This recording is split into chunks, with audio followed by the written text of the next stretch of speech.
नमस्कार, मैं अशोक कुमार, राष्ट्रीय महामंत्री all India SC/ST railway employee association.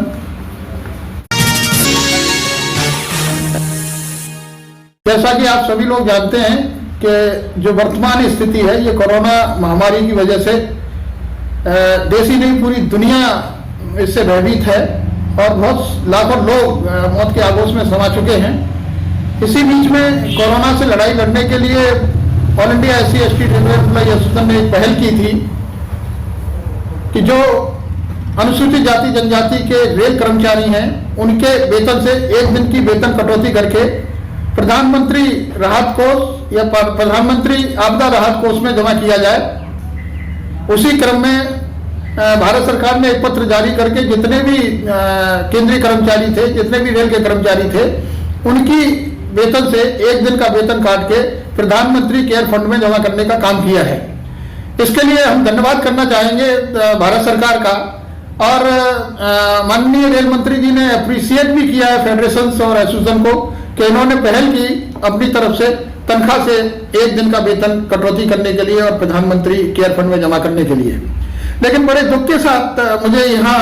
आप लोगों को कहना पड़ता है कि अभी जो महंगाई भत्ता DNS अलाउंस, जिसको महंगाई के इंडेक्स पे लागू किया जाता है, महंगाई बढ़ती है तो महंगाई भत्ता बढ़ता है, महंगाई घटती है तो महंगाई भत्ते में भी उस तरीके की ऊपर नीचे होता है। लेकिन अभी जो भारत सरकार ने दिशा निर्देश जारी किया है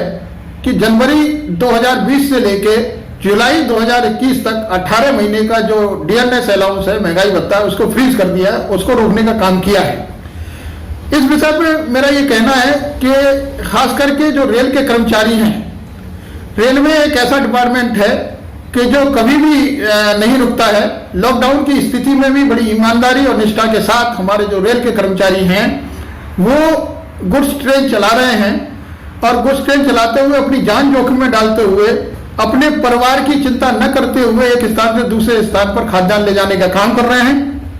इससे कि इस देश के अंदर इस लॉकडाउन की स्थिति में, इस कोरोना महामारी के स्थिति में हर व्यक्ति के पास खाद्यान्न सामग्री पहुंच पाए। ये हम ईमानदारी से काम करने का काम करते हैं। मैं जो भारत सरकार ने निर्णय लिया है, इसका तमाम कर्मचारी जो रेल का है, तमाम केंद्रीय कर्मचारी जो हैं, खास करके फेडरेशन और जो सेंट्रल ट्रेड यूनियंस हैं, all India SC/ST railway employee association भी इसका सख्त विरोध करती है कि इस वर्तमान स्थिति में जब लॉकडाउन की स्थिति चल रही है, कोरोना महामारी की स्थिति चल रही है, अगर इस तरीके की कोई प्रक्रिया भारत सरकार को करनी भी थी कोरोना महामारी से आर्थिक संकट से निकलने के लिए, तो केंद्रीय सरकार के जो भत्ते काटे गए हैं उन्हीं को क्यों इस तरीके की कटौती की गई है। इस पर कम से कम जो सेंट्रल ट्रेड यूनियंस हैं, जो फेडरेशंस हैं, जो एसोसिएशंस हैं, उनके नुमाइंदों से बैठ करके, प्रतिनिधियों से बैठ करके चर्चा होनी चाहिए थी, और चर्चा होने के बाद में इस तरीके की कोई प्रक्रिया होनी चाहिए थी। तो जो आज की वर्तमान स्थिति में जो भत्ते काटे गए हैं, DNS अलाउंस जो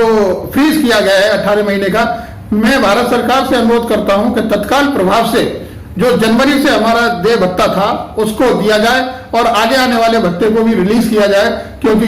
तमाम रेल के कर्मचारी, तमाम केंद्रीय कर्मचारी इसका विरोध कर रहे हैं। तमाम सेंट्रल ट्रेड यूनियन विरोध कर रही हैं, फेडरेशन विरोध कर रही हैं और एसोसिएशन विरोध कर रही हैं। माननीय प्रधानमंत्री जी से अनुरोध है, माननीय वित्त मंत्री जी से अनुरोध है कि इस पर पुनर्विचार किया जाए और पुनर्विचार करके इसकी जल्दी से जल्दी निदान किया जाए। धन्यवाद। मैंने नेशन न्यूज इंडिया को सब्सक्राइब किया है। आप सभी लोगों से रिक्वेस्ट करूंगी कि आप लोग सब्सक्राइब करें चैनल।